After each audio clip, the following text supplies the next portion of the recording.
꿈에 맞추어 부른다. 아멘. 오늘은 고난주간 특별 새벽기도의 둘째 날입니다. 특별히 오늘은 하박국 선지자가 오늘 가장 절망의 순간에 고백하는 감사와 또 그 절망으로부터 어떻게 벗어나게 됐는지를 함께 나누려고 합니다. 여러분, 모든 인생은요, 절망을 경험하게 됩니다. 여러분, 살아오면서 절망적인 순간이 없었던 분 계십니까? 아마 안 계셨을 거라고 생각해요. 누구나 다 그 절망의 한 고비를 다 넘기고 아마 지금 이 자리에 앉아 있을 것이라고 믿습니다. 사전을 찾아보면 절망이란 단어를 이렇게 뜻풀이를 해놨습니다. 절망이란 바라볼 곳이 없게 되어 모든 희망을 끊어버린 상태, 그것을 절망이라고 부른다는 거예요. 그러니까 도무지 앞뒤 좌우를 봐도 희망이란 하나도 보이지 않는 것, 이게 절망입니다. 그러니까 인간적으로 절망이라는 건요, 내가 만약에 믿을 구석이 하나라도 있다면 절망이란 단어를 쓰지 않아요. 근데 정말 바늘구멍만한 희망조차도 없을 때 우리는 절망이다라고 표현한다는 겁니다. 여러분, 사실 그런데 이 절망의 경험은 사람마다 달라요. 왜냐하면 사람은 자기가 마지막까지 느끼는 절망의 절대치가 다르기 때문에 그래요. 그래서 여러분, 내가 그 사람이 정말 절망했다고 얘기하는데 들어보면 별 문제도 아닌데 와가지고 막 뭐 죽을 것 같다 막 그러는 거 들으면 쟤는 좀 더 당해야겠나 뭐 이런 생각이 들 때가 있어요. 반대로요, 내가 너무 힘들어, 막 나는 절망이라 그래서 누군가한테 얘기했는데 그 사람이 나한테 야, 그걸 가지고 무슨 절망이라 그러냐, 여러분, 이러면 그치, 다행이다, 이 절망적인 건 아니어야지, 아닌가 보다, 이런 생각을 해야 되는데 사람이 그렇지가 않아요. 나는 가서 기껏 너무 힘들다고 정말 내 인생의 최대의 절망이라고 그렇게 말을 했는데 누군가가 그게 별로 대수롭지 않은 일이라고 말하면 기분이 나빠요. 여러분, 그런 경험 없으세요? 저는요, 제 절망을 그렇게 하찮게 보는 사람이 때로는 너무너무 원망스러울 때가 있어요. 이게 왜 그러냐면 사람마다 갖고 있는 절망에 대한 절대치가 달라요. 그래서 내가 보기에 참 아무것도 아닌 거 가지고요, 인생 끝내려고 하는 사람도 있고, 정말 내가 볼 때도 저 사람은 정말 죽겠다고 해도 그럴 만한 이유로 보인다라고 하는 분도 별거 아니라고 무시하며 사는 사람이 있어요. 그 이유가 뭘까 하는 거예요. 특별히 우리가 믿음 안에 살아간다고 하는데 절망적이라고 여기는 순간이 사람마다 너무나 다르다는 걸 보게 돼요. 그 이유가 뭘까요? 여러분, 절망은요, 상대적입니다. 그러나 그렇기 때문에 누구에게나 다 찾아오는 순간이기도 합니다. 그래서 절망의 순간에, 다시 말하면 좌우 앞뒤가 아무것도 희망의 조그만 구멍도 보이지 않는 순간에 우리가 무엇을 바라보느냐, 무엇을 하느냐가 우리가 절망을 통해서 어디로 가느냐를 결정한다는 겁니다. 여러분, 오늘 저희가 읽은 하박국서 너무나 잘 아는 말씀이라 제가 자세한 설명은 드리지 않을게요.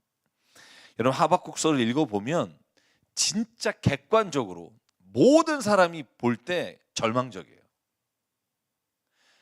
그러니까 상대적으로가 아니라 이 정도 되면 인간이 경험할 수 있는 가장 최악의 절망의 상태라고 우리가 볼 수 있는 게 하박국서가 고백하고 있는 그의 절망의 순간입니다. 여러분, 하박국 선지자가 활동했던 시기가 대개 BC 625년부터 한 560년 사이예요. 여러분, 그때가 언제냐 하면 북이스라엘은 완전히 아시리아에게 멸망당하고, 아시리아는 612년에 기원전 바벨론으로부터 니느웨가 함락돼서 아시리아도 지금 멸망하면서 마지막 최후의 발악을 하면서 남유다에 쳐들어올 때, 그리고 바벨론 국가도 쳐들어올 때 이 최악의 상황 가운데 있는 게 하박국서예요. 여러분, 그때 하박국이 그 최후의 절망 가운데 하나님 앞에 이렇게 외치는 음성으로 시작합니다. 하박국서 1장 1절로 4절이에요. 여러분, 2절 볼까요? 하나님, 살려달라고 부르짖어도 듣지 않으시고 폭력이다라고 외쳐도 구해주지 않으시니 주님 언제까지 그러실 겁니까? 3절 어찌하여 나로 불의를 보게 하십니까? 어찌하여 악을 그대로 보기만 하십니까? 여러분 이렇게 하박국이 하나님을 향해서 외치는 거예요. 언제까지 내가 외치는 소리에 나를 구원해 주지 않고 이 상태로 두시겠습니까? 여러분 그런데 하박국 선지자는요 13절과 15절에 또 외쳐요. 밖으로부터 오는 적들을 보며 하나님 앞에 언제까지 저들을 보고만 있을 겁니까? 라고 외치면서 동시에 13절에 보면 이렇게 하나님 앞에 국가 안에서 배신하며 국가를 팔아먹는 사람들을 보며 이렇게 하나님께 소리칩니다. 그런데 하나님 어찌해서 배신자들은 또 보고만 있습니까? 악한 민족이 착한 백성을 삼키어도 조용히만 계십니까? 여러분 하박국서가 지금 말하고 있는 이 절박한 상황이 이제 최후에 다다라서 하박국서 3장에 이르면 우리가 볼 수 있는 인간이 경험하는 최악의 상태가 오늘 16절이에요. 여러분 3장 16절을 한번 보면 우리가 아플 때, 괴로울 때, 정말 어쩔 수 없는 상황 가운데 있을 때 우리에게 일어나는 모든 신체적 변화가 여기에 기록되어 있어요. 보실래요? 소리를 듣고, 이게 뭐냐면 적군이 쳐들어오는 소리를 듣고 나의 창자가 뒤틀리는 거예요. 그 소리에 입술이 떨리는 거예요. 나의 뼈가 속에서부터 썩어 들어가는 거예요. 다리가 후들거리는 거예요. 여러분 이 몸의 변화를 보면 얼마나 하박국이 지금 치를 떨고 있는지를 알 수 있어요. 창자가 뒤틀리고 입술이 떨리고 뼈가 속에서 썩어 들어가고 다리가 후들거리는 이 모든 상황 가운데 여러분 그런데 하박국이 고백하는 그 다음 말이 뭐냐면 그러나예요. 그러나 나는 우리를 침략한 백성이 재난당할 날을 참고 기다리겠다. 아멘. 그러니까 나는 정말 적군이 쳐들어오는 그 상황 가운데 내 온 몸이 다 썩어 들어가지만 내가 믿는 게 있는데 하나님은 쳐들어오는 저 적군들을 재난당하게 하는 날을 분명히 예비하고 계시고 난 그 날을 기다리며 참겠습니다. 사랑하는 여러분, 밖으로부터는 외부의 적이 남유다에 쳐들어오고 안으로는요 먹을 게 하나도 없어요. 여러분 그때 저는 상식적으로 하박국은 신앙의 회의가 들어야 돼요. 아 하나님 이게 뭡니까? 여태까지 나를 이끌어 오신 하나님을 내가 어떻게 신뢰합니까? 그런데 하박국은요 하나님에 대한 불신이나 신앙의 회의가 드는 게 아니라 마땅히 하나님은 그 자녀를 마지막에 구원하실 거다라면서 오늘 하박국서의 하이라이트로 제가 보는 17절과 18절의 말씀을 고백해요. 여러분 제가 한번 밑줄을 쳐봤더니요 6번 없다가 반복돼요. 뭐가 없나 볼까요? 무화과 나무에 과일이 없고 포도나무에 열매가 없을지라도 올리브 나무에 딸 것이 없고 밭에서 거두어 드릴 것이 없을지라도 우리의 양이 없고 외양간에 소가 없을지라도 여러분 이건 완전히 먹을 게 없는 거예요. 밖에서부터는 적들이 쳐들어오고 안에 봤더니 밭에나 우리나 먹을 게 하나도 없지만 그러나예요. 18절 같이 읽을까요? 시작. 나는 주님 안에서 즐거워하련다. 나를 구원하신 하나님 안에서 기뻐하련다. 아멘. 도대체 하박국의 믿음은 뭐길래 누가 봐도 정말 절망의 이 순간에 나는 여호와로 인해 즐거워할 겁니다. 기뻐할 겁니다라고 고백하게 하는 믿음이 도대체 어떤 믿음일까 궁금하지 않으십니까? 저는 이 믿음이 저와 여러분의 믿음이 되길 주의 이름으로 축원합니다. 그럼 어떻게 절망의 순간에 하박국처럼 고백할 수 있을까? 저는 첫 번째 이유가 하박국은요 절망의 순간에 세상과는 다른 곳을 바라보고 다른 것을 들었다는 거예요. 여러분 밖에 혹시 가시다가 요번 고난주간 특별 새벽기도의 묵상 자료를 아마 받은 분도 있고 못 받은 분도 있을 텐데 가시다가 그 매일매일 말씀을 적을 수 있게 저희가 만들었습니다. 그래서 여러분 그 핸드폰으로도 보내드렸는데 오신 분들은 가져가셔서 여러분 묵상하시면서 적으시면 좋겠고요. 저는 이게 너무너무 중요하다고 생각해요. 절망의 순간에 우리는 세상 사람들이 바라보는 것과 다른 것을 바라보고 세상 사람들이 듣는 것과 다른 것을 들어야 오늘 하박국처럼 나는 주 안에서 여호와로 인하여 기뻐합니다라고 고백할 수 있게 됩니다. 여러분 하박국은요, 바벨론이 쳐들어오고 안에서 먹을 게 하나도 없는 상황에 뭘 생각했냐면 주님을 생각했어요. 그러나 주님은 적군을 반드시 물리칠 것이라고 그날까지 내가 참고 기다리겠다. 무화과 나무에 열매가 없고 외양간에 소가 없을지라도 나는 그러나 여호와를 바라보며 기뻐하겠다. 여러분 그리스도인은 세상과 다른 곳을 바라보기 때문에 감사의 조건과 이유가 달라집니다.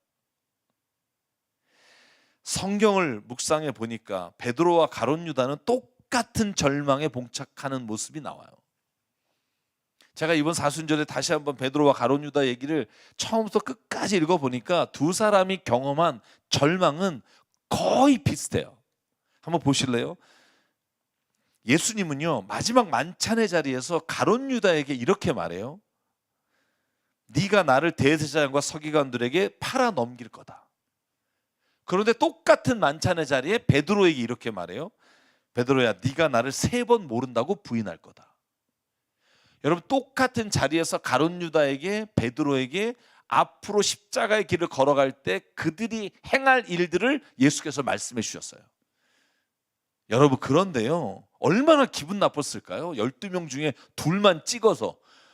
여러분 제가 여러분들 중에 2사람 찍어서 아마 집사님 다음 주에 이렇게 할 거예요 이러면 여러분 기분 나쁠 거예요. 베드로가 그 기분 나쁜 걸 이렇게 표현해요. 마태복음 23장 34절이에요. 예수께서 오늘 밤에 닭이 울기 전에 네가 3번 나를 모른다고 할 거다 그랬더니 베드로가 화를 내며 주님과 함께 죽는 한이 있을지라도 절대로 주님을 모른다고 하지 않겠습니다라고 제자들 앞에서 소리를 쳐요. 왜? 기분 나쁘니까. 아니 왜 나만 콕 찍어서 내가 예수님 얼마나 잘 따라다녔는데 내가 사람들 앞에서 예수님 부인할 거라고 말하는 것 자체가 용납이 안 되는 거예요. 절대로란 단어를 베드로가 써요. 여러분 그런데 어떻게 돼요? 말씀하신 대로 돼요.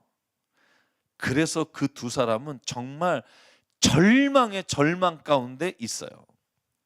근데 2사람에게 결정적인 차이가 뭘까? 그 순간에 바라보는 대상이 달라요.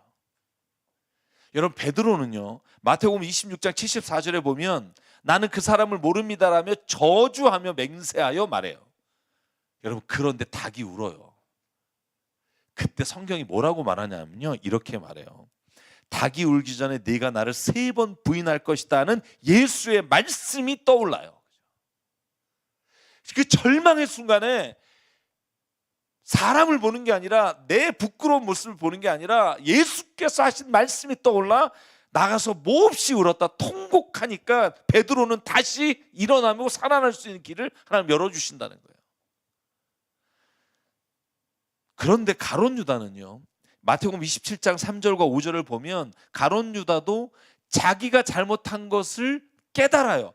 여러분 3절에 보시면 이렇게 되어 있어요. 그때 예수를 넘겨준 유다는 예수가 유죄 판결을 받으신 것을 보고 아 진짜 내 스승이 내 이 판거로 죽는구나. 그러고 뭐라고 되냐면 죄를 뉘우쳐라고 되어 있어요.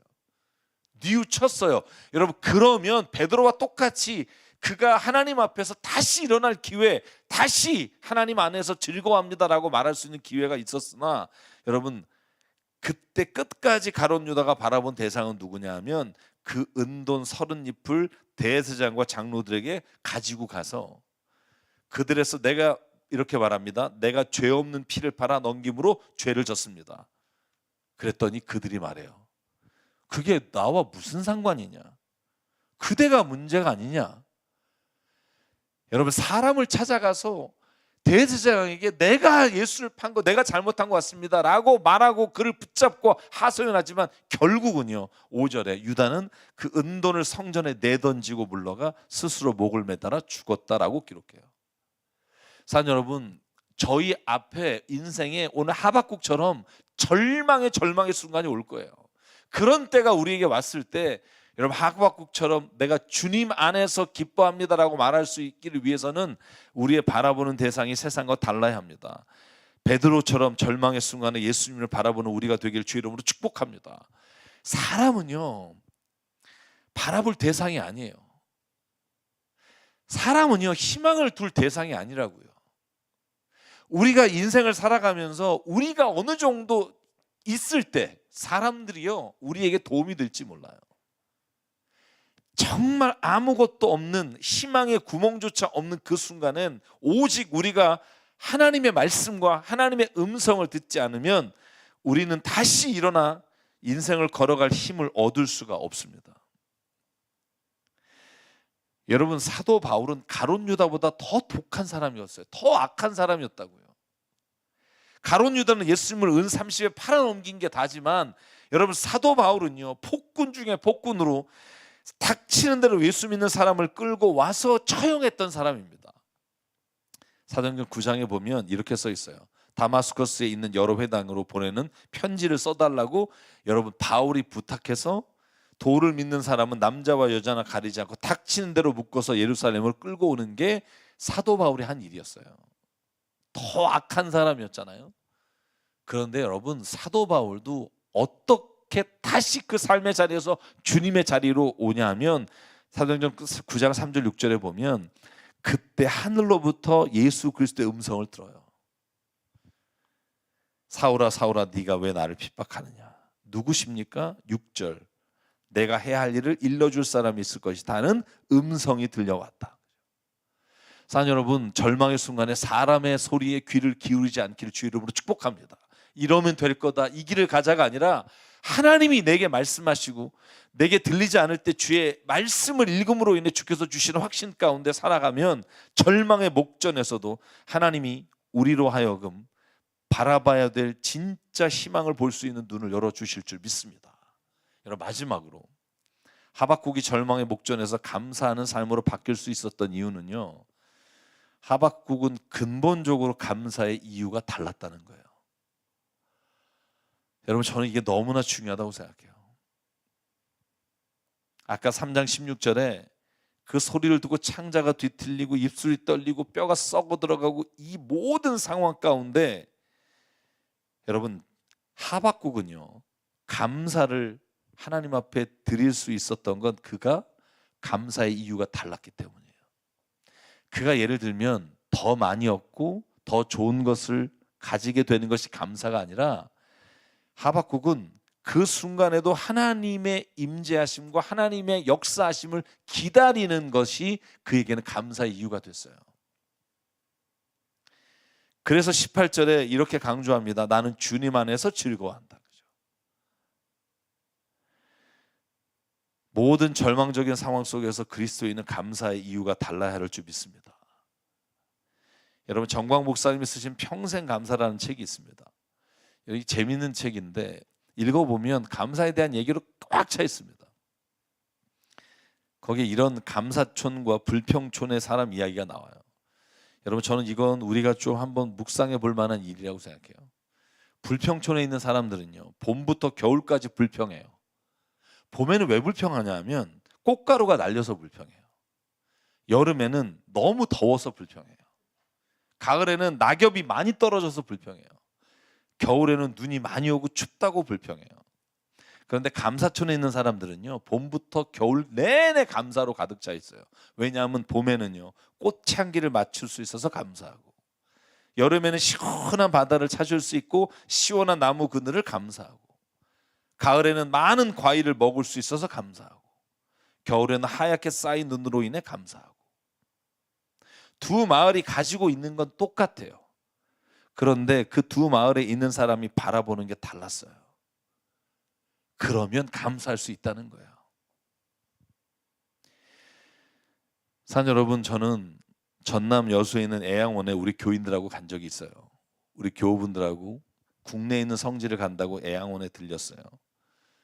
여러분, 소록도라는 곳에 이 양원이 있는데, 여러분, 여기에서 1948년 10월 19일에 여수 반란 사건이 일어나고요. 이 손양원 목사님이 그 두 아들 손동인과 손동신이 예수쟁이라는 이유로 반란군에게 총살당합니다. 여러분, 그 총살한 사람이 안재선이라는 사람인데 그 사람이 나중에 이 반란 사건이 진압되고 그가 체포돼서 사형을 당해요. 그때 손양원 목사님이 자기 두 아들을 죽인 그 안재선 목사를 사형시키지 말라고 청혼을 해요. 그런데 사형당하자 그 아들 안경선을 자기의 아들로 입양해요. 우리가 너무나 잘 아는 이야기죠. 제가 왜 이야기를 말씀드리냐 하면 저는요, 이 이야기를 들을 때마다 생각하는 게 있어요. 아니, 이 사람은 어떤 믿음의 사람이길래 이럴 수가 있을까? 자기 두 아들을 죽인 사람을 용서해 주라고 국가에 가서 탄원을 하지 않나? 그 사람이 죽자 그 아들 안경선을 자기 아들로 입적해서, 제가 가보니까 이 아들이 목사가 돼서 지금 그 손양원 목사님이 계셨던 곳에 애양원을 계속 돕고 있어요. 여러분, 그런데 거기에 가면 여러분 이 사진이 하나 있는데, 손양원 목사님이 두 아들이 순교됐을 때 헌금한 봉투 사진이 있어요.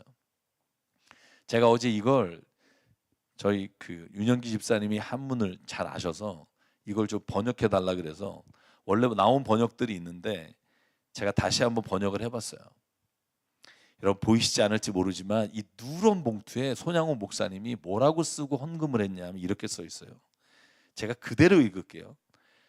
순교의 두 아달이나, 옛날엔 아들을 아달이라고 부르기도 했답니다. 순교의 두 아달이나 주신 감사의 봉헌금이라고 되어 있어요. 다시 말하면 순교자의 두 아들을 주신 것을 감사해서 헌금을 드립니다. 1만 환. 그때는 1만 원이 아니라 환이었잖아요. 저는 이 봉투를 보면 가슴이 뭉클한 거예요. 감사의 이유가 달라요. 우리는 바둥바둥 거리면서 우리 아들이 어떻게 되거나 잘 되거나 이러면 감사하다고 헌금하지만, 여러분 손양원 목사님은 감사 이유가 달라요. 제가 그 손양원 목사님이 9가지 감사 기도가 거기에 써 있는데 그거 읽어드리고 오늘 말씀 마칠게요. 얼마나 감사의 이유가 다른지. 하박국처럼 나 같은 죄인의 혈통에서 순교의 자식이 나게 하심을 하나님께 감사합니다. 둘째, 허다한 많은 성도 중에 어찌 이런 보배를 주께서 하필 내게 맡겨주셨는지 주께 감사합니다. 셋째, 삼남 삼녀 중에도 가장 아름다운 두 아들 장자와 차자를 바치게 된 나의 축복을 감사드립니다. 넷째, 또한 한 아들의 순교도 귀하다 하거든 하물며 두 아들의 순교라니요 감사합니다. 다섯째, 예수를 믿다가 와석 종신하는 것도 큰 복이라 하거든 하물며 전도하다 총살 순교당하다니요 감사합니다. 여섯째, 미국 가려고 준비하던 내 아들 미국보다 더 좋은 천국 갔으니 내 마음 안심되어 감사합니다.